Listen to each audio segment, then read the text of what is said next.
இருக்கு செங்கோட்டையனுடைய சீட் தந்திருக்க மாட்டாங்களா? MLA seat தந்திருக்க மாட்டாங்களா? இல்ல இல்ல இல்ல.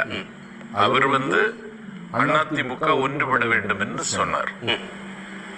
ஒன்றுபட்ட அதிமுக தான் வர்ற தேர்தலில் களத்தில் திமுகவை எதிர்கொள்ள முடியும் என்று அவர் நம்பினார்.